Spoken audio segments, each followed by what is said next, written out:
Buenos días, amables televidentes. El canal 2 de la señal de Global TV para Cali y el Valle del Cauca. El grupo multisectorial, gremio de empresarios vallecaucanos que apuestan por la responsabilidad social, y la Corporación Cívica Daniel Guilar Secán se unen para presentarles a ustedes el informativo Nuestra Gente, espacio de información y análisis que diariamente, de la mano de expertos y actores interesados en los temas que abordamos, tratan de mirar la realidad desde varios puntos de vista para que usted se informe, usted piense y usted decida. Hoy nos acompañan en el estudio el doctor Juan Guillermo Valencia. Él actualmente es el secretario de Agricultura y Pesca de la Gobernación del Valle del Cauca. Buenos días, doctor Juan Guillermo, y gracias por estar en el programa. Buenos días, doctor Alberto. Muchas gracias por esta invitación a este programa tan importante. Y también está con nosotros el doctor Norberto Tascón, quien en otras oportunidades ya ha estado aquí, ha sido panelista frecuente y ahora lo estamos comprometiendo para que semanalmente nos acompañe un día a la semana. Nos encanta su manera sobria y mesurada de abordar los diversos puntos y temáticos que tratamos, así que nos complace tenerlo en el estudio. Buenos días, doctor Tascón. José Alberto, muy buenos días, igual Cristian, doctor Valencia, encantado de estar con ustedes y sobre todo a toda nuestra amable teleaudiencia. Y está con nosotros también nuestro periodista jefe, Cristian Peñate. Buenos días, doctor José Alberto, un saludo cordial a nuestro invitado, el doctor Juan Guillermo, al doctor Norberto Tascón, que teníamos rato no lo veíamos, pero ya está aquí con nosotros. Y cada uno de ustedes en sus casas, un abrazo cariñoso esta mañana de martes para el informativo Nuestra Gente. Recuerde que este programa usted lo volverá a ver a partir de las 12 del mediodía, después de las 10:30 de la noche, después de Agenda Especial. Recuerde seguirnos a través de nuestras cuentas Twitter y Facebook, Informativo Nuestra Gente, y también a través de nuestra página web www.canal2.com.co. Recuerde, Canal 2 de Global Televisión, el canal de Nuestra Gente. Muy bien, hoy vamos a hablar del programa hortofrutícola del Valle del Cauca. El Valle del Cauca, según datos de la Sociedad de Agricultores y Ganaderos de Colombia, capítulo Valle del Cauca, tiene más de 700.000 hectáreas potenciales para cultivos agrícolas, de los cuales aproximadamente 300.000 están dedicadas a cultivos, pero de ellas solo 32.000 lo están en frutas y hortalizas. Mejor dicho, el 10% del área cultivada hoy está dedicado a cultivos altamente intensivos en mano de obra campesina y agraria. Por eso, la gobernación del departamento, la bancada parlamentaria, los gremios económicos y las diversas fuerzas vivas de la región han decidido meterle el diente al tema. En abril de este año, hace 5 o 6 meses, se constituyó oficialmente la empresa Fructificar, una empresa que pretende promover el cultivo de frutas con destino a mercados internacionales. Y también tenemos en el Valle del Cauca la constitución de la planta de Olmué, que es una planta procesadora para frutas congeladas que de cara a los mercados externos estará unida con Fructificar, tratando de empoderar el clúster agrícola hortofrutícola a partir de este año. Entonces comenzamos con el secretario de Agricultura y Pesca del departamento, el doctor Juan Guillermo Valencia, a quien le pedimos que nos dé a los televidentes y a nosotros una breve síntesis de en qué estado está hoy el plan y el programa hortofrutícola del departamento. Bueno, para todos los televidentes y para todos ustedes los panelistas, es como darle un parte de tranquilidad al Valle del Cauca. El Valle del Cauca es muy fuerte en el tema de frutas y hortalizas, pero también hay que decirle a la gente que somos los mayores productores de frutas y hortalizas, pero los que menos los consumimos. Es importante a la gente decirle que hay que consumir las frutas y las hortalizas, porque de nada sacamos con producir demasiada cantidad si no tenemos también quién las va a comprar. Entonces, a eso es lo que tenemos como en la Secretaría. En el plan hortifrutícola ya empezamos a hacer todos los estudios y tenemos unos proyectos muy claros. Entonces hemos enfocado prácticamente, hay como 5 especies que podríamos llegar a decir que nos podemos llegar a ser fuertes. Está el tema de papaya con el norte del valle, desde la que tú hablabas ahorita, Alberto, la Unión Grajales. Ellos hace más de 20 años exportaban papaya. Entonces toda esa historia, todo ese potencial que ellos han tenido, hay que seguirlo fortaleciendo. Toda esa cadena y ese clúster que ellos ya tenían ahí montado. ¿Y por qué se cayó, doctor Juan Guillermo? No, lo que pasa es que lo que ustedes saben es que lamentablemente en Colombia, específicamente en el Valle, se siembra es por moda, ¿no? Entonces si a alguna persona le dio que le pegó bien como era con la papaya, todos quieren tirarse la papaya. Entonces los precios de las frutas y las hortalizas acá no son estables, sino que son fluctuantes. Entonces uno tiene que tratar de estabilizar el mercado, porque cuando uno produce demasiado, ¿qué pasa? El precio cae. Y eso es lo que a los productores ahí es cuando se empiezan a quebrar. Entonces, ¿qué es lo que hemos querido nosotros hacer? Es fortalecer a la gente en la estandarización de los procesos, en unos procesos de siembra planificados, no los hay. Acá todos siembran, es como cuando usted monta una tienda, al lado le monta la competencia tal cual. Entonces, si usted la papaya le dio resultado, todo el mundo tiró la papaya, entonces el precio decayó y la gente dejó de producir. Ese es uno de los grandes riesgos. Doctor Norberto, cuando usted fue diputado en la Asamblea del Departamento, este era un tema que ya se venía discutiendo porque de hecho desde que en los años 90 la empresa Grajales cayó en desgracia por todos estos temas de líos con narcotráfico, donde entró la Dirección Nacional de Estupefacientes y ese emporio agroindustrial que había en el norte del Valle con eje en la Unión comenzó a decaer. Fue preocupación de toda la dirigencia política del departamento qué hacer con esos empleos. Allí se generaban más de 10.000 empleos que hoy si acaso estarán en 3.000 producto de toda esta decadencia. Usted que ha sido un seguidor de este tema y que conoce bien el norte del Valle, zona que se conoce como la despensa agrícola de la región occidental del país, ¿qué información tiene y qué perspectivas le ve a este tema hortofrutícola?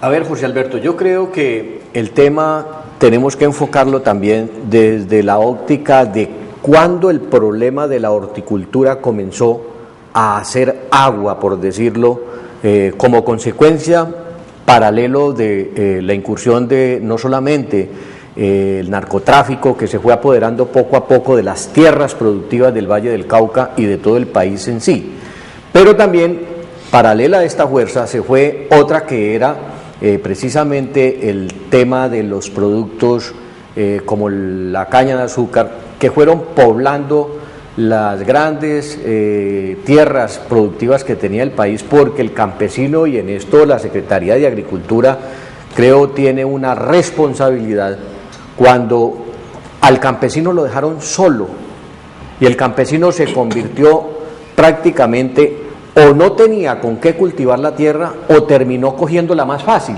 Entonces alquilémosle la tierra al ingenio, entreguémosle nuestra tierra a otra persona que la opere, pero no sabíamos la consecuencia que esto estaba trayendo al futuro, porque si bien es cierto, los ingenios comenzaron a cultivar la caña de azúcar, fuimos desapareciendo con todos los cultivos de pan coger, incluidos los productos de la horticultura. ¿Por qué? Porque llegó hasta las laderas de los municipios del Valle del Cauca y allí prácticamente comenzamos a sonsacar esas tierras que eran de las partes de las altiplanicies pero cultivables, y fuimos arrinconando al campesino en la parte alta, casi que desplazándolo más hacia arriba, pero no nos dimos cuenta que paralelamente, Luis Alberto, arriba también había otra fuerza de choque que los estaba contrayendo, y era el tema de la guerrilla. Por consiguiente, esas dos fuerzas fueron contrayendo al campesino y lo comenzaron a sacar del campo a la ciudad. Cuando lo tenemos en la ciudad, aquí no produce, y comenzamos a perder la capacidad que tenía el país en materia de horticultura. Y allí, hoy, pues nosotros estamos viendo, por fortuna, llega al Ministerio de Agricultura un hombre comprometido con el campo, como es el ministro Restrepo, Juan Camilo Restrepo. Y significa esto para el campesino por lo menos el recomenzar. Hoy, sumado a este problema, tenemos otro, es el desplazamiento que se dio en el país y el apoderamiento, porque recuerden que cuando la guerrilla y el narcotráfico terminaron enfrentados, apareció en medio de ellos otra fuerza más violenta, que fueron los paramilitares, que comenzaron prácticamente a apoderarse de las tierras, para tomar el Valle del Cauca, por ejemplo, de las tierras más productivas, y quedamos a merced prácticamente de unas personas que pensaban no en ese tipo de cultivos, sino que se fueron derivando hacia la ganadería y especialmente tener grandes extensiones de tierra con unos pastizales para mantener sus caballos o para mantener sus animales que eran exhibidos en las ferias, porque al fin y al cabo esa es la cultura del narcotráfico. El narcotráfico es esnovista por naturaleza y le gusta el folgorio, le gusta la feria, le gusta todo este tipo de cosas y se aprovecharon de esto. Pero retrayendo el tema, en el medio quedó el campesino. Ese pobre campesino que era el que nos traía los limones, las naranjas, la papaya, todos aquellos frutos y hortalizas que nosotros íbamos a las galerías. Y mire que tocamos un tema soslayadamente, el tema de galerías, que también terminó o está terminando prácticamente como acabando los centros de almacenamiento de este tipo de productos y sobre todo generando una cantidad de intermediarios que han hecho el negocio no productivo.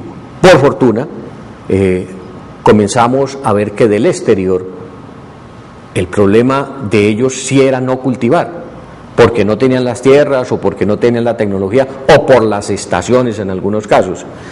Estas personas o estos países extranjeros comenzaron a importar. ¿De dónde? Pues de todos estos países que teníamos la capacidad de producir y comenzamos, como dice el secretario, a ver que de pronto el que tenía el cultivo de papaya dijo, esto es bueno. Como en la creación, el primer día fue bueno, entonces el segundo es bueno y el tercero sí iba así. Llegó otro y cultivó el lulo en la parte alta. La demanda era tan buena que entonces comenzó a darse de esta manera, pero entre ellos no había regularidad y menos pesos.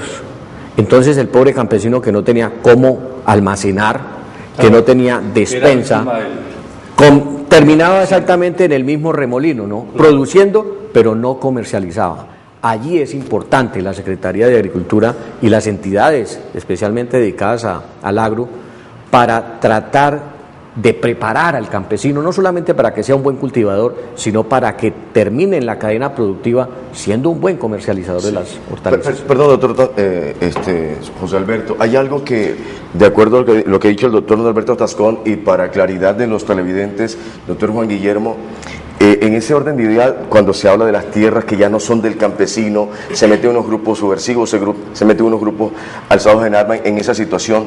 La DRE, que es el desarrollo rural de equidad, que está reemplazando al agroingreso seguro, ¿en qué manera está apoyando? Y usted como secretario del Departamento del Valle está adquiriendo para que las tierras vuelvan a ser del campesinado y vuelvan a producir de tal manera que podamos tener, ante todo, un género de productividad y competitividad a nivel internacional. Está todo el tema de ley de víctimas, que está la ley 1448, que es muy clara de 2011, y el ministro Juan Camilo se ha fortalecido desde el DRE, ¿cierto? Pero también muy de la mano con otra institución que es el INCODER, porque es el que al final le da las tierras a esa gente o desplazada o víctima del conflicto, que es lo que hemos visto. La gobernación, cuando entró, y específicamente la secretaría, cuando llegó había un convenio de 140 millones para formalización de tierras, que es lo primero que hay que tener es la propiedad de la tierra del campesino. Eso no se tenía, se dejó perder un convenio de 140 millones por no firmar. Fuimos a la Federación de Departamentos con el doctor Chica, recuperamos los 140 para este año, porque lo principal es, como muy lo decía el doctor Norberto, ¿dónde están las tierras para sembrar? Porque si no hay tierras, ¿en dónde? Uno bajo los sueños pues no puede sembrar y no va a tener potencialidad ni hacerlo realidad la siembra. Entonces primero es la formalización de la tierra, y estamos trabajando muy de la mano con la legalización de los cultivos también, que es lo que se trata. Entonces darle a la gente la capacidad con el INCODER, y es explicarle todo el tema de capacitación, porque hay que explicarle a la gente bueno, usted ya tiene la tierra también, pero ¿cómo la va a poner productiva? Porque hemos visto que en el tema del INCODER le entregan las tierras a las personas, pero la gente no los tiene. O sea, no los tiene, no los vuelve productivos, no los sabe cómo potencializar, no tiene la asistencia técnica, como decía el doctor Roberto, ni la capacidad operativa para ponerla a funcionar.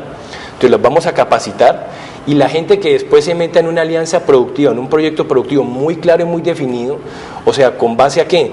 Al suelo que se tiene, porque no en todos los tipos de cielo cualquier tipo de cultivo sirve. A la gente hay que decirle, según el clima, a usted le sirve o los cítricos o le sirve la fresa, dependiendo del suelo también. Hay que también tener muy claro que estamos con ley segunda y estamos intervenidos. Hay ley segunda que es la de protección. Entonces estamos hablando con la CBC, porque todo en el valle más del 40%, 50% es ley segunda, o sea, no la podemos utilizar porque es de zona de protección o zona de ladera. Entonces estamos trabajando en el tema de formalización y tenemos unos recursos importantes allí. Doctor Juan Guillermo, con lo que usted está diciendo y teniendo en cuenta que están ligados al compromiso del gobierno central de restituirle la tierra a quienes se las han quitado, podemos decirle a los televidentes vallecaucanos y caleños que realmente este plan hortofrutícola no solo va encaminado a mejorar la cantidad en producción y la eficiencia en la producción, sino que eso se va a hacer con mano de obra campesina que es propietaria de su tierra y no solamente alquilada o empleada de una gran multinacional que venga a apoderarse, entre comillas, de esas tierras y simplemente a usarlos a ellos como trabajadores a destajo. Claro, no, y lo otro es fortalecer el tema asociativo. O sea, es muy duro que cuando se viene frente al TLC, ellos no van a negociar con cada uno de los productores, sino con una asociación. Por los procesos de asociatividad hay que fortalecerlos y la Secretaría está muy clara en fortalecer eso. Es la forma de darle ese peso y esa importancia y que no seamos empleados como tal, sino parte de la empresa. Para eso están también las alianzas público-privadas, que es lo que el gobernador está muy pendiente. Ayer tuvimos una reunión con Andrés Mejía, el de la Dirección Nacional de Superfacientes, el tema de Agronilo que estaba allá y lo que muy tocaban ahorita, lo de Grajales. Tiene una estructura que cuesta más de 8.000 millones para poder ya empezar a exportar. ¿Qué hay que hacer? Que nosotros seamos socios o mirar una economía mixta. Hay que mirar jurídicamente para no tener problema por el lavado de dineros, que usted sabe lo que había ahí. Entonces buscar la parte legal, así ellos nos arrienden eso a nosotros a un valor muy barato para poder poner eso al servicio de la comunidad. Alguna vez se hablaba del tema de algodón y los algodones subcontrataban eso a la gente que quisiera allí y tenía los clústeres. Ya está una estructura. ¿Qué les hace falta a ellos? El choque térmico. ¿Qué es un choque térmico? Pasar de frío a agua caliente. Y con eso lo cortamos en pedacitos y ya podíamos empezar a exportar para el próximo año. O sea, sería una realidad. Ya a mediados de junio empezaríamos a exportar. ¿Qué tipo de frutas? La papaya ya es muy fuerte.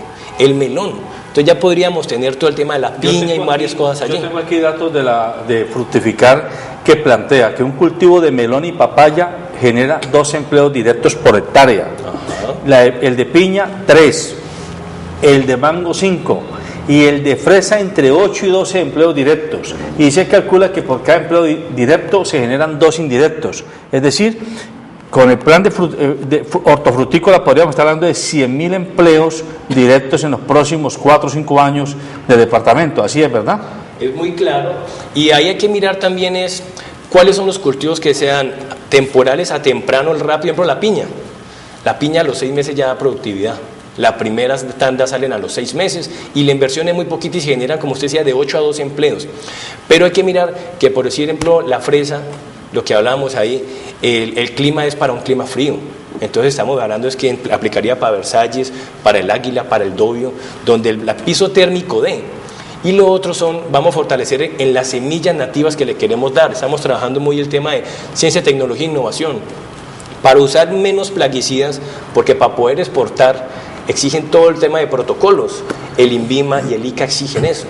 Y todos el Códice Alimentarios, que es el ISO 22000, exigen netamente qué se debe para exportar. Entonces, frente a esos temas, le vamos a regalar a la gente las semillas, porque hay que también unas semillas mejoradas, que no le caigan tantos plaguicidas, porque con el tanto cambios climáticos las plagas nos van a también abundar y a eso queremos fortalecer. Un segundo, doctor Juan Guillermo, porque vamos a ver nuestra primera nota relacionada a este tema, el consumo de frutas, hortalizas.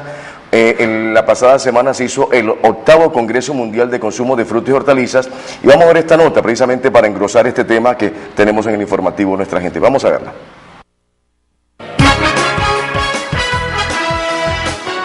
La producción hortofrutícola juega un papel determinante tanto en lo económico como en lo social, ya que causa un importante efecto en la integración agroindustrial y al mismo tiempo destaca la importancia del consumo de frutas y hortalizas. Estamos persuadiendo políticas públicas para que la ciudadanía consuma frutas, hortalizas, verduras que permitan que el consumo sea saludable, una vida sana, una vida saludable, y persuadir al Valle del Cauca, que tiene tan buenas tierras, porque es multiclimático, pueda sembrar, pueda cultivar, pues obviamente todas las frutas que nosotros producimos. El 70% de la producción de frutas y verduras proviene de pequeños y medianos productores, que desde tiempo atrás han desarrollado técnicas de conservación para contrarrestar la desventaja de ser perecederos,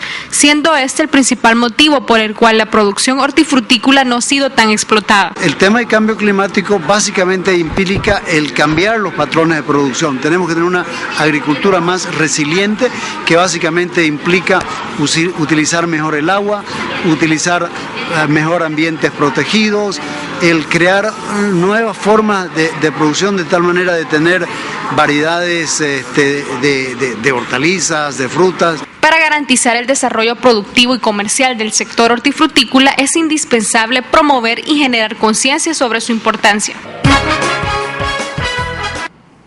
Uno se pregunta escuchando opiniones como la del experto de la FAO que estaba hablando allí, doctor Tascón, ¿cómo han hecho países como Israel, que tienen tanta escasez de agua, para ser tan competitivos en temas como, por ejemplo, las hortalizas? Y, por ejemplo, ahora Japón. Y Japón. ¿Cómo le parece que me llamó la atención en estos días que pasé por la avenida Circunvalar y encontré en el barrio Siloé, en una casa, una cantidad de botellas de gaseosa grande, de 2 litros, y llenas de tierra con una cantidad de maticas? Pues resulta que esa cultura la heredamos precisamente en el Japón. Pero en el Japón no nos cultivan florecitas ni cultivan esas cosas. En las ventanas y en los diferentes sitios de la casa cultivan hortalizas. Tomaticos. Y lechugas, cilantro y todas estas cosas. Pero aquí hay que tomar en cuenta algo. Fíjese que usted decía, José Alberto, que se estaba generando más empleo en este tipo de agricultura. Y yo comparto con usted. Y lo comparto porque es que la agricultura, o mejor la horticultura, no es mecanizada. Correcto. Al no ser mecanizada, además porque en una loma es muy difícil meter un tractor, so pena de correr unos altos riesgos, permite que la mano de obra utilizada sea mayor. Eso en beneficio, lógicamente, de esto. Y lo segundo, porque ya se necesitó y el campesino cayó en cuenta que era explotado. Y comenzaron a aceptar del gobierno la recomendación de asociarse. Y cuando se asocia, sacan del medio todos los intermediarios que en últimas pues son los parásitos de la cadena productiva. Y comienzan a ver el campesino que sus recursos comienzan a crecer en comparación con lo que pasaba con sus ancestros, que abandonaban la tierra precisamente porque no eran productivas o porque cultivaban determinada fruta u hortaliza, pero no era fácil de traerla al mercado. O si la traían al mercado, se convertían automáticamente en las víctimas del explotador y del intermediario que compraba a huevo, por decirlo de alguna manera, el producto que a ellos le costaba. Y eso fue minando la cultura de campesino de esas personas y se fueron desplazando por su propio medio del campo a la ciudad. Entonces ve usted que esto es una serie de pasos que desafortunadamente van encadenándose uno con otro y terminamos viendo que el problema va a tener que ser resuelto precisamente por el gobierno. Sumado a esto lo que hablábamos hace un rato, el desplazamiento forzado que se genera lógicamente por lo demás. Pero creo que el secretario tocó un tema y era que decía finalmente el INCOER. Yo les presento un caso que sucedió en el centro del Valle. En el centro del Valle había una hacienda grandísima llamada Sandrana. Comenzaba en Buga, terminaba en Tuluá casi. Era de uno de los narcotraficantes del Valle del Cauca, ya muerto. Y esta tierra fue confiscada. Pero lo triste de todo esto es que la entregaron, desafortunadamente, el INCOER a aquellos desplazados. Pero no eran los desplazados de la región, trajeron los desplazados del Tolima, de los Llanos, del Oriente, y los asentaron allí. Y terminó convirtiéndose eso exactamente en algo peor a lo que había. Esa hacienda toda era cultivada en caña, pues la parcelaron y estas personas no comenzaron a cultivar lo que se decía debían cultivar, pero eran pequeños cultivos de pan coer. Terminaron haciendo algo peor. Y era que la tierra fue utilizada para entregársela a otro tipo de personas y a través de ellos volvió a las manos de quienes la sustentaban en primera instancia. Es decir, no se cumplió con la ley de tierras. A mí, doctor Norberto, me llama la atención algo, y es que precisamente cuando vimos la nota de los pequeños productores, doctor Juan Guillermo, la tecnificación, el aprendizaje, la pedagogía del campesino, ¿se está incrementando ahora o se ha abandonado un poco? Porque vemos, como en el caso del ejemplo del doctor Norberto Tascón, doctor Juan Guillermo, que me llama la atención de que no se está implementando eso, precisamente la enseñanza adecuada, la tecnificación al campesinado. No, y es verdad, o sea, ha faltado fortalecer, y el doctor Norberto lo decía, hay que fortalecerlos a ellos en el sistema de emprendimiento, de fortalecer. Hemos venido también trabajando, ahorita hicimos una reunión con Bogotá, con el SENA, el Fondo Emprender. Entonces, cada una de las instituciones viene trabajando desarticuladamente, y eso también hace que la gente sienta la desarticulación. Y fuera de eso, que la gente dice, ya me visitó el SENA, me visitó otra vez la Secretaría de Agricultura, me visitó el Ministerio, uno dice, qué problema y qué desorganización. Entonces la gente se desmotiva también. Y un gran problema que ha faltado es meterle trabajadores sociales a este tema. Porque lamentablemente la gente quiere que siempre seamos asistencialistas. Y uno tiene que todos pongamos en esta gran bolsa para que nos duela a todos. Como no se pone así, cuando el gobierno se va, se ha identificado que los procesos se caen, pero es por falta de liderazgo de las mismas personas. Entonces hay que trabajar de la mano ese tema para que el tema de seguridad alimentaria no se convierta en un tema de alimentación que es solo darle a la gente, y eso causa más miseria, sino que el proceso siga, que es lo que decía el doctor Norberto. Doctor Juan Guillermo, usted, ese tema que toca tiene que ver con lo que yo estaba preguntando ahora. ¿Qué explicación tiene que países como Israel, como Japón, como lo dice el doctor Tascón, que tienen evidente escasez de recursos naturales, como por ejemplo el agua, que es la más importante fuente para los cultivos, y nosotros que sobreabundamos en agua, sobre todo allá en las zonas más altas, seamos tan poco productivos por un lado? Pero a eso me lleva a lo siguiente. Uno va a otros países, sobre todo de Europa, y encuentra que los campesinos que hay en esos países, que no todos son grandes extensiones, están rodeados de una cantidad de infraestructura física y de servicios que es lo que no hay en nuestro medio. Uno no llega a ir a buscar a un campesino que está cultivando, por ejemplo, melones o manzanas o duraznos en España, en alguna zona de Leira, y tiene que ir por unos caminos, unas trochas donde el diablo se lo come a uno, sino que uno va por unos caminos carreteables adecuados, uno encuentra que hay unos sistemas de bodegaje adecuados, uno encuentra que hay unos sistemas de transición hacia cuartos fríos adecuados. Es decir, ellos están vía cooperativas organizados para que la cadena de comercialización permita que lo que cultivó la tierra del campesino no termine podrido allá en la tierra o en manos del especulador que, aprovechando que el producto es perecedero, lo saca a cualquier precio. Eso falta aquí, y tendría que ver con que creemos la cultura del campesino empresario. Exacto. Es que eso es muy claro, que la mayoría de la gente y los colombianos tenemos la cultura a que nos empleen, mientras que en la parte de Europa es a ellos ser los jefes, o ser lo que empresarios, formarlos para ser empresarios, y es lo que queremos ahora, es lo que da empoderamiento, y es lo que hace que les duela las cosas, que no se caigan los procesos o las inversiones. Un tema muy importante que usted tocaba, y el gobernador está preocupado, las vías terciarias. Él se ha dado cuenta, frente a ese tema, sin vías terciarias la gente no va a tener cómo sacar los productos. Pero también se le decía a la gente, a los alcaldes, frente al tema de regalías, todos están pidiendo en el tema de regalías vías primarias y secundarias, y eso es una gran falla, porque lo que es vías primarias y secundarias es obligación del orden nacional dar los recursos. Claro, pero los corregimientos y veredas que hay que conectar. Esas son las vías terciarias. Entonces se le está diciendo a los alcaldes, pidan vías terciarias, pero muy fortalecidos. Entonces estamos trabajando la mano con la Secretaría de Infraestructura. Si yo no trabajo con infraestructura, él va a pavimentar por algún lado sin saber si esa tierra hay que volverla productiva, que es una de las gran fallas. Y usted tocaba un tema muy importante, el recurso hídrico. Es fundamental, la gente siembra acá sin saber si tiene agua también cerca. Y después dicen que por el fenómeno del Niño se ven afectados y creen que el gobierno les dé todo el sistema de riegos. Pero uno debería decirles antes de que se ubiquen en esa tierra no se ubique, que no tiene sistemas de riego. ¿Por qué en Israel, lo que usted hablaba, y en Japón, como ellos han tenido escasez, ellos lo hacen es por goteo? Eso es una cosa muy clave. Y nosotros estamos yendo... No se desperdicia el agua. No se desperdicia, y por aspersión, mientras acá la derramamos, ¿cierto? Porque no hay un control y porque los que tenemos bastante, pues no nos duele. Entonces estamos capacitando a la gente en los programas de abuso y ahorro eficiente del agua. Hay que trabajar en eso y fortalecerlo, porque el agua no es que se vaya a acabar, pero sí se va a acabar el agua potable. Yo no soy terrorista, decir el agua se va a acabar, no. Vamos a tener agua contaminada alrededor. Agua potable emergida, la que está en superficie. Exacto. Yo quiero anotar hay una cosa, doctor Valencia, y yo hago una crítica muy constructiva en ese sentido. Los organismos del Estado se especializaron en contratar estudios. Es verdad. Y vemos estudios de todo, para todo y con todo, pero no los ponen en práctica.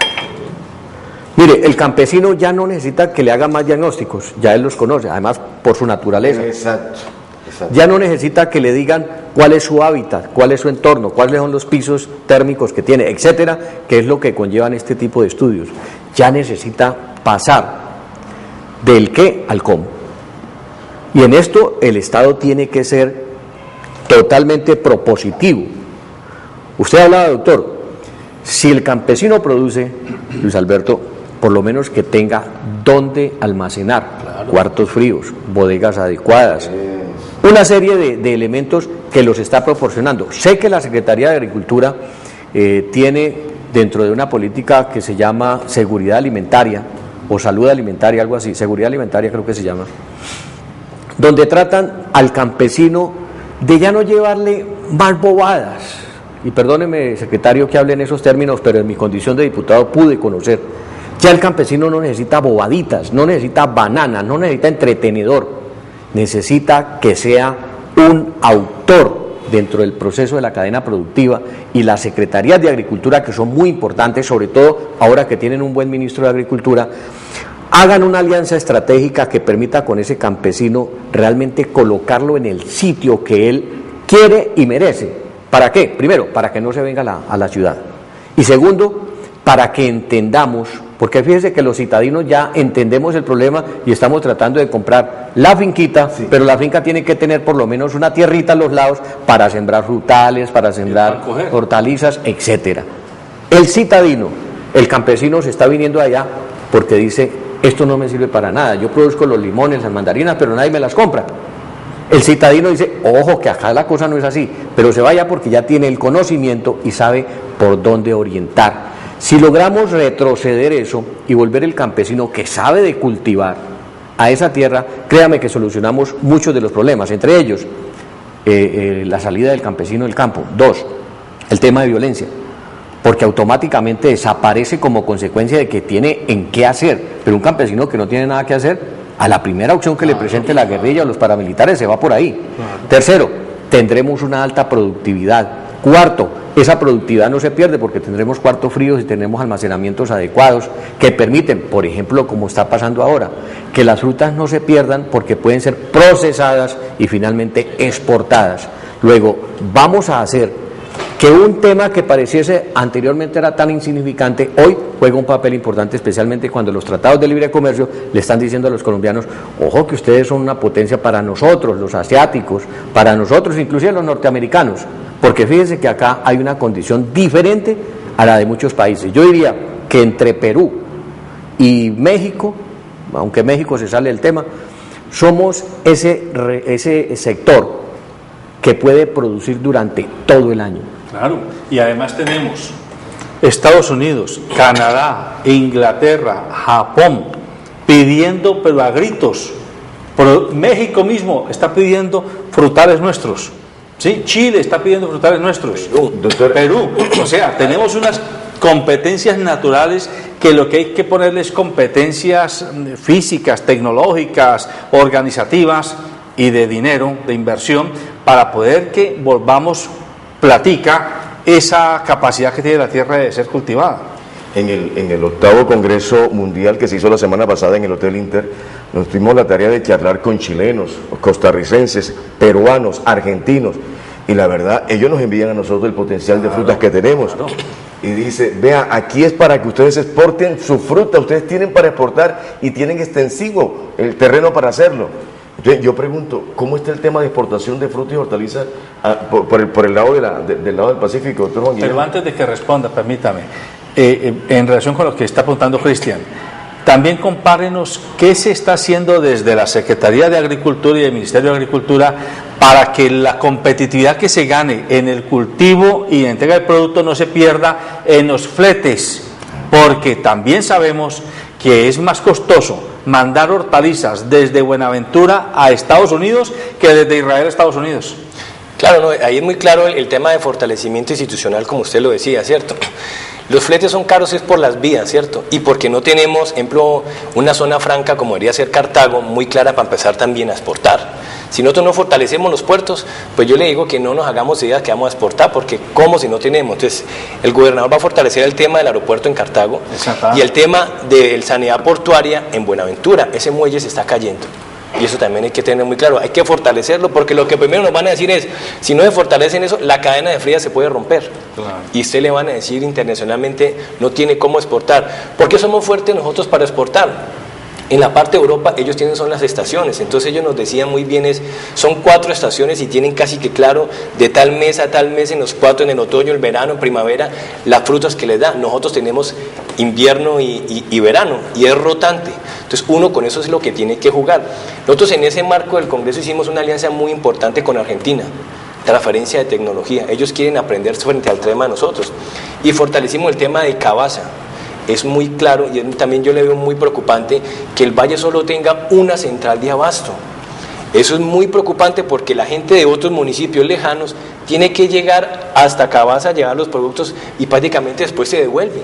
Entonces imagínense, el ilógico, lo que hay que hacer es fortalecer Cabaza, pero también crear unas satelitales, porque es lo que la gente también haría que el consumo y se fortalezcan, como muy bien decía el doctor Norberto. ¿Dónde las van a almacenar? No hay bodegas. Entonces, si vamos a generar unos clústeres y unas ideas muy grandes, que hay que fortalecer unos clústeres grandes, porque eso es la forma de fortalecernos, es teniendo las bodegas de almacenamiento. Nosotros hablamos con ProExport, que es muy claro decirle a la gente es cuál es la potencial que tiene el Valle frente a exportar y hacer el cruce de la demanda, para uno poder decir definitivamente metámosle a la papaya, que eso sí es claro que nos la están pidiendo, la fresa nos la están pidiendo, vinieron los chilenos acá, están los chilenos de acá. Con esas grandes empresas hay que trabajar. Pero yo lo que digo es, no solamente enfocando, como hay unas personas que dicen, enfoquémonos solamente a la piña, fresa y mango. Para mí, solo enfocarnos a esos 3 tipos de cultivos es un riesgo. Claro. Porque eso sería crear el monocultivo, no, pero de 3 variedades. De 3 variedades, exacto. Entonces nos va a pasar como, no se indaga en contra de la caña, nos puede llegar a pasar como eso. Nos enfocamos frente a esas 3, el valor de la piña, la fresa y el mango, cuando hay una alta productividad, ¿qué va a pasar? Va a descender. ¿Quién se va a quebrar? Los pequeños y los medianos. Hay que fortalecer el tema social allí. Entonces nosotros queremos ampliarlo allí, muy bien claro lo decía, y los tratados están.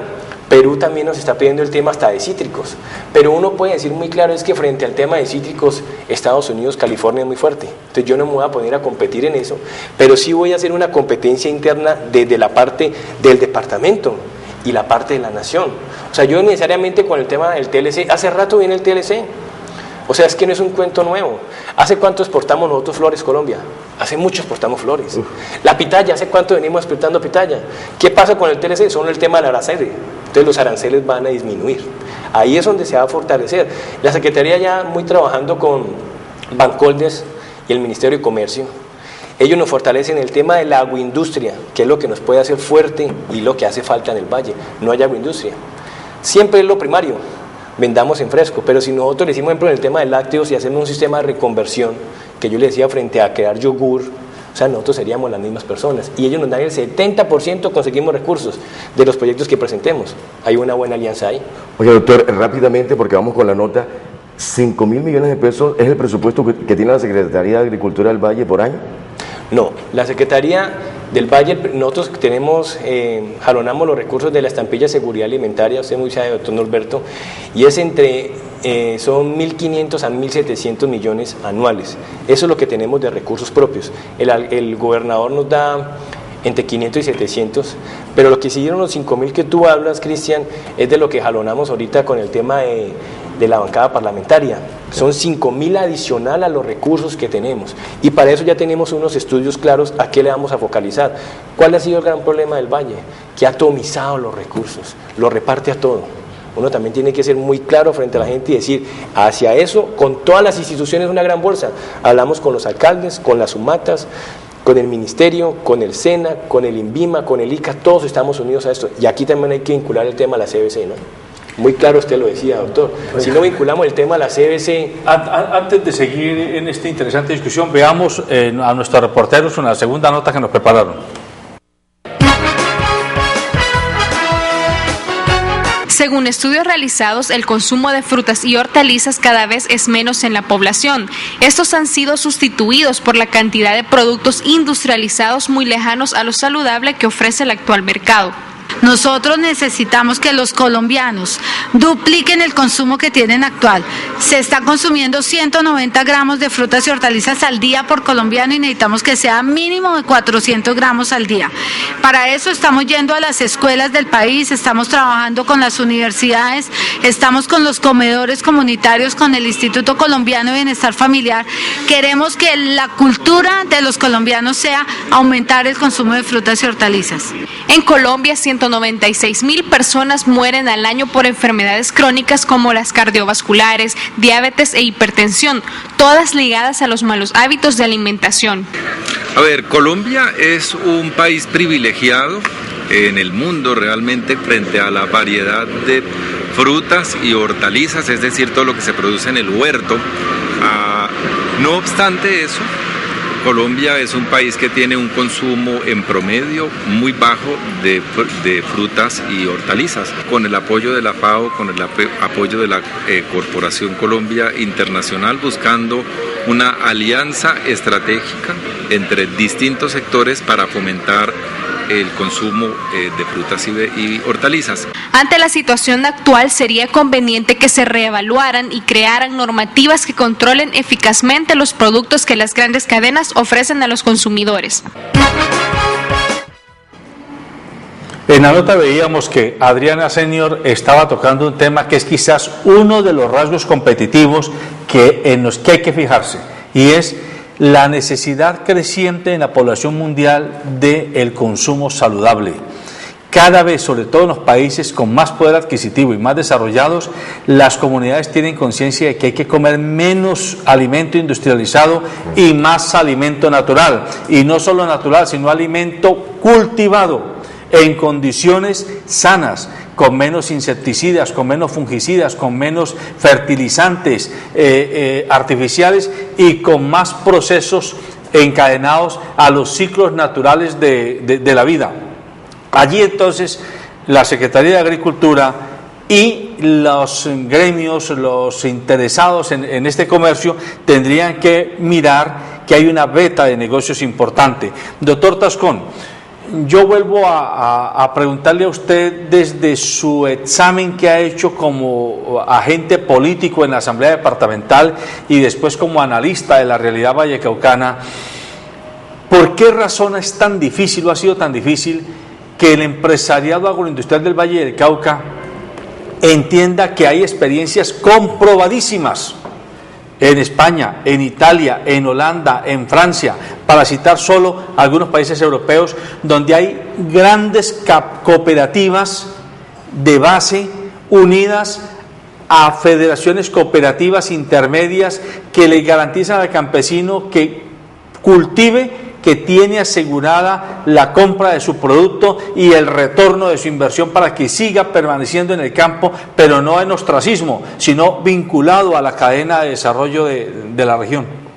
Pero hay que hacer una anotación, a mí me parece que lo que usted está planteando es válido. Y tuve la oportunidad en ese tema del control político de interactuar con la Secretaría, porque yo no comparto, secretario, particularmente, que esos 1.000 y tantos millones, casi 1.500, 1.700 millones de seguridad alimentaria, terminen despilfarrándose y pauperizando al campesinado y a la gente de menos recursos. Por ejemplo, el Valle del Cauca le regalaba 5 gallinas, 1 kilo o 5 kilos de alimento, regalaba 3 kilos de frijol, 3 kilos de maíz, supuestamente a una persona, para que las tuviese en su parcelita o en su casa y con ellas comenzara a producir unos huevos. Las tan llamadas huertas familiares. No, esta era la seguridad alimentaria. La seguridad. Pero lo comenzaban era con unas gallinas, el campesino o la persona tenía que tener esas gallinas en un corralito, las 10 gallinitas que le daban los primeros 5 o 10 kilos de alimento para que alimentara esas gallinas, ellas colocaban sus huevos porque están en etapa de producción, y con eso supuestamente se reinvertía para de nuevo comprar el producto y ellos alimentarse de allí. Paralelamente debería de sembrar frijol y sembrar maíz, que servían igualmente para aumentar la capacidad alimentaria entre esas personas. Pues resulta que eso no daba ningún resultado porque las personas que lo estaban haciendo contrataban además con otra persona, y esa persona, tengo la experiencia, llevaban unas gallinas viejas que no ponían, de despaje comúnmente, que nosotros llamamos en la avicultura. Y desafortunadamente el programa terminaba allí, es decir, era una manera sencilla de explotar, exactamente, de explotar un programa que decía el bueno. Entonces yo le proponía al secretario, hombre, ¿para qué le da usted ese pedacito como ese bombón a la persona que no lo vuelve nada? Antes, por el contrario, lo vuelve paupérrimo y termina diciéndole finalmente al gobierno, esto no sirvió para un carajo. Mientras que si se cogen esos recursos y se sectorizan o se puntualizan, y en vez de regalarle las 10 gallinitas, junte una cantidad de dinero y vaya haciéndolo cíclico, porque tiene 4 años cada gobierno para hacerlo, y recoja en una vereda los campesinos, y le decía yo, ¿por qué no construye más bien un lago en la propiedad de una de esas personas, aunando recursos de los municipios, aunando recursos de la nación, del país como tal, pero haciendo una concepción productiva? Esto puede pasar para el caso de la horticultura. Amén de eso, Cristian hablaba algo en materia de aprovechar la tecnología. Tuve la oportunidad también de participar en la construcción, porque la ley lo establecía, del comité empresarial, del CUET, que lo tiene el sector privado y público, que era el comité empresa, Estado, universidad. Allí ellos han seguido en esto como condición del programa de ciencia y tecnología, que obligó a que los municipios y departamentos implementaran sus consejos departamentales de ciencia y tecnología. Pues ¿cómo le parece que allí las gentes que tienen en la cabeza oportunidad de inventar, pues llevan a esa mesa proyectos que han sido experimentados en la universidad o que personas individualmente los tienen? Pero ¿saben quiénes asisten allí? A ese comité. Un sector, empresa. ¿Y quiénes son las empresas? Los grandes productores del Valle del Cauca. Y ellos sí son como una esponja, que todo lo que llega allí lo absorben y se lo traen.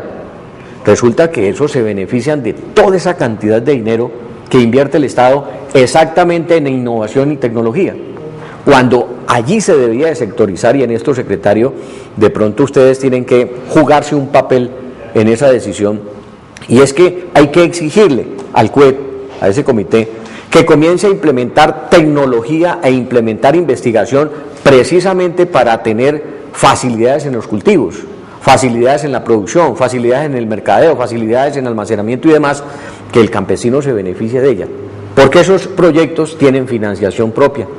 Fíjese usted, cuando se habla de ciencia, tecnología e innovación, automáticamente hoy la ley de regalías le asignó el 10% del total de las regalías a esa área. Sí. Tenemos un filón muy grande, pero al campesino, a las gentes del agro, a los agricultores, hay que abrirles la brecha por donde ellos puedan entrar y conocer, como lo decía usted, doctor, creando los clústeres, que eso me parece una cosa muy importante. Que decía el doctor Norberto, y es muy claro que los programas antes no eran de seguridad alimentaria, sino de inseguridad alimentaria. Yo estoy de acuerdo con usted. Eso es lo que yo le decía, siempre lo he llamado. Yo tengo una experiencia de trabajar en el sector salud 5 años, y ese tipo de programas, uno, hay que cruzarlos con la Secretaría de Salud, porque tienen que llegar a los que estén con pobreza extrema y desnutrición. Exactamente. Pero a veces se llegan, por ejemplo, que tiene problemas de obesidad. Entonces uno dice, ¿qué está causando? Y es así, era ilógico. Terminaban regalando las gallinitas, los cerdos a dedo. Y lo otro es que nosotros tenemos que, es como con un clúster, como muy bien lo decía él, es, si usted va a producir fresa o va a producir papaya, yo le tengo que subsidiar solo 6 meses con el tema de seguridad alimentaria, porque si yo lo trato con el tema de seguridad alimentaria, que no es la gallina, yo no culpo a la gente. Si la gente no tiene que comer, pues él se tiene que comer lo que yo le di. Si yo le doy la gallina, pues me la como porque digo, es que yo tengo hambre. Si yo voy al cerdo, digo, pero es que no tengo más que comer, me como lo que yo prefiero no producir, pero ahorita vivo mi realidad al día a día, que es lo que ellos viven. Entonces, si uno no lo fortalece en un tema de seguridad alimentaria que es permanente, que eso es lo que tiene que hacer uno, que perdure allí, y lo cruzo dando la alimentación. Es que el tema de seguridad alimentaria no es darle los cerdos, es un tema que causa miseria. El Estado se va y ténganlo por seguro que la gente va a sentir más el golpe, es decir, yo tenía todos estos privilegios, por eso hay que fortalecerlos y hacer el cruce. Y lo otro muy claro, yo estoy de acuerdo que trabajemos de la mano con los grandes, pero hay que tener que los recursos se vayan al mediano y al pequeño, porque si no termina este tipo de programa siendo un agroingreso seguro, que al grande tiene plata. Bueno, entonces eso es lo que hay uno que fortalecer. En línea con eso que usted está diciendo, doctor Juan Guillermo, el campesino, el cultivador que está en algún municipio del valle o en alguna vereda o corregimiento y que conozca de estos anuncios ya en la práctica, hoy vio el programa, o mañana alguien le dice, mira, el secretario de Agricultura está planteando que hay un plan hortofrutícola, ¿él qué puede hacer de manera concreta? ¿A dónde va? ¿Con quién habla? ¿Qué requisitos debe cumplir? Porque es que el problema de estas cosas, y usted me lo entiende, es que a veces nos quedamos en anuncios. Entonces, el plan hortofrutícola, pero cuando llega el campesino a tocar la puerta, le abre el portero y le dice, aquí no hay nadie. ¿Cómo hacemos para que ese campesino sí sepa a dónde llegar mañana? Listo, estamos encaminados desde la parte municipal. Hay que trabajar con las sumatas y las secretarías de agricultura y la alcaldía de cada municipio. Es el primero que le tiene que ayudar a construir el proyecto.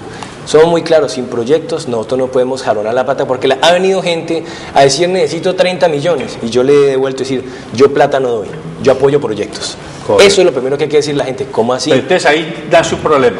No, pero le vamos a ayudar al campesino el proyecto. ¿Quién le ayuda al campesino a hacer el proyecto? Eso. Entonces estamos trabajando ya en el área, nosotros identificamos, y hay una cosa que hay que decirle y es muy penosa para el valle. Nosotros tenemos muchos municipios y somos el que menos proyectos presenta del orden nacional.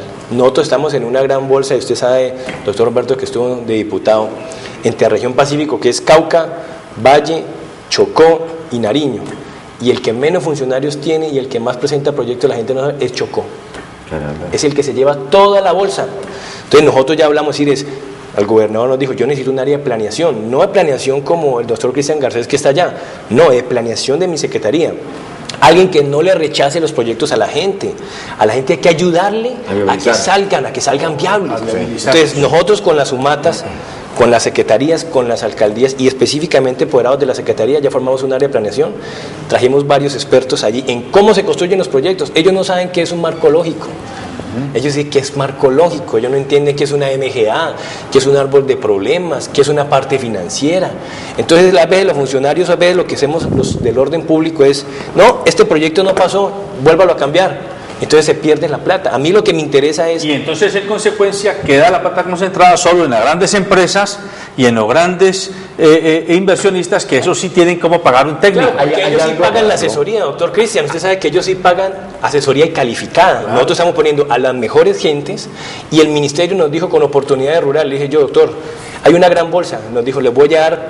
Hay que ser muy claro, ¿no? Que lo que presentemos ahora se ejecuta para el próximo año, ¿no? Sí. Porque lamentablemente las gobernaciones pasadas no presentaron, y eso hay que decirlo, proyectos. Entonces para este año en oportunidades rurales solo pasaron 2 proyectos para el valle de 42 municipios, eso da pena. Claro. Entonces nosotros hay que fortalecer eso. Para oportunidades rurales hablamos con el ministro y nos dijo, tengo 700 millones para apalancarle sus proyectos. ¿Yo qué hice frente al plan de desarrollo? Repartí mis recursos. Y hay un tema muy importante que quiero decirle, la Secretaría se transformó y el gobernador lo dijo el día del Congreso Mundial de Frutas y Hortalizas, ya no es Secretaría de Agricultura y Pesca nomás, es Secretaría de Medio Ambiente, Agricultura, Seguridad Alimentaria y Pesca. O sea, es una visión integral de un desarrollo rural con equidad y sostenible. Entonces por ahí estamos aportando. Salud ahí ayudar también. Es que nosotros, el gobernador ha sido muy claro, no solo va a ir la Secretaría de Educación, usted está yendo es como Estado. Yo no le puedo ir a la gente y decir, no es que yo vengo solamente con agricultura, estoy yendo como nos busca. Sí. Yo estoy recibiendo, la Secretaría, un tema importante es que se descentralizó. Ya no es una secretaría de escritorio, usted muy bien sabe, doctor Norberto, que eso es lo que han hecho algunos secretarios. Desde el escritorio ando y la gente le dice, es que ustedes del escritorio no sienten el hambre, ustedes del escritorio no saben las necesidades que tenemos acá en la zona. Yo ya fui a Calcedonia, a Sevilla, al Águila, al Dobio. Hemos visitado cada uno y eso es lo que queremos. Y ese campesino que está en esos municipios, especialmente los más alejados, llegó a la humata del municipio y no le pararon bolas. ¿A dónde puede recurrir? Está la Secretaría de Agricultura y ahí le doy los datos de la Secretaría, el teléfono del secretario. A ver, dígalo. 311-379-9844. Repítalo, por favor. 311-399-9844. ¿Ese es el teléfono suyo? Es el teléfono del secretario que lo estoy dando. Y cuando contesto a las 24 horas. Contesta, seguro. 24 horas, doctor. No lo promete, ¿no? Usted me ha llamado de teléfonos hasta desconocidos y lo contesto. Es el teléfono institucional. Una cosita pequeñita antes de irnos, porque estamos en corto. Aquí se ha implementado el tema de huertas familiares, teniendo en cuenta lo que sí se ha implementado. ¿Ha tenido éxito eso? Nosotros hacemos mucho la agricultura urbana. Es un tema que se ha copiado con el tema del Valle Sin Hambre, que el gobernador, y eso hay que cruzarlo. ¿Cómo se viene al Valle Sin Hambre? Fortaleciendo las casas. Está la agricultura urbana, las huertas caseras, las huertas productivas. Muy hablada la doctora Cernior, los patios productivos en los colegios. ¿Cómo hacer que los niños se enamoren del campo? Veniendo los patios productivos. Nosotros estamos trabajando un tema que es la erradicación de la explotación infantil laboral. De cada 5 niños que son explotados laboralmente, 3 trabajan en el campo. Yo no estoy diciendo es vámonos a erradicar del tocado, sino enamoremos a la gente y decirle a los papás, denles el estudio, que es lo primero, la alimentación, pero volver a enamorar. Y hay un tema de joven rural. Al joven que quiera estudiar los temas del agro y después vuelve a su municipio a aplicarlo, una estrategia que se llama Joven Rural, oportunidades rurales, se le condona la deuda hasta el 90% del crédito del ICETEX, al que quiera volver a aplicar el conocimiento. Hay que volverlos a enamorar del campo, que es lo que ha faltado. Tengo un último minuto. A ver, doctor Tascón, ¿usted yo voy moderadamente optimista con el futuro que tenemos? Claro, yo sí, yo le apuesto a eso porque considero que hay que sacarle adelante algunas cosas. Mire, doctor Valencia, yo creo que hay algo que nosotros tenemos que volver otra vez en el departamento, que acabaron, y es la descentralización administrativa. ¿Cómo? En todas las cabeceras de distrito, porque se crearon 9 distritos en el departamento, en la reforma Holguín, había un distrito de agricultura, de gobierno, de hacienda y de todas estas cosas. Ahora con el tema de la industria de licores estamos viendo la necesidad de ese distrito. Usted lo plantea hoy. ¿Por qué no tiene presencia la Secretaría de Agricultura en todos esos sectores? Porque es que quitaron el hilo conductor entre el secretario y el campesino y se daba a través de ese jefe de distrito que estaba en Cartago y que tenía contacto con todos los municipios de su área. Hoy acabamos con eso. Yo sí le decía al doctor Oimas Delgado en alguna ocasión, hombre, mire, gobernador, si usted logra de nuevo comunicar al campesino con la gobernación a través de esos mecanismos, es que lo bueno hay que dejarlo. Pero el doctor Otoya creyó que acabando con todo eso iba a arreglar el problema de la alta nómina del departamento, y lo que hizo fue acabar con los programas del Estado. Muy bien, amables televidentes, el tiempo se nos ha acabado. Este interesante tema que, como bien lo dice el secretario Juan Guillermo Valencia, no es solo de agricultura y pesca, sino de medio ambiente y de seguridad alimentaria, es de capital importancia para el futuro del país y del Valle del Cauca, y por lo tanto de nosotros, de nuestras familias. Es muy interesante que a todos nos quede claro que la apuesta del actual gobernador del Valle es descentralizar la presencia de la gobernación en los municipios, corregimientos y veredas. A mí me consta, como ciudadano vallecaucano, que muchos alcaldes del norte del Valle vivían quejándose de que venían desde las 4 de la mañana del norte del Valle a tocar la puerta de la gobernación y se regresaban a las 4 de la tarde aburridos, con las manos en los bolsillos, porque ni siquiera les habían abierto la puerta en el Palacio de San Francisco. Esperamos que el gobernador, que sus secretarios y que todos sus delegados en los municipios del departamento hagan sentir la presencia, la vocación de servicio de una agencia pública que es la Gobernación del Valle. Ella es por excelencia la que nos representa, pero también la que nos tiene que ayudar a que hagamos del Valle de Cauca una verdadera despensa agrícola y una potencia exportadora hortofrutícola. Los invitamos a que lo llamen. No lo vayan a llamar a las 4 de la mañana, pero sí lo pueden llamar desde las 6 de la mañana. Buenos días, amables televidentes.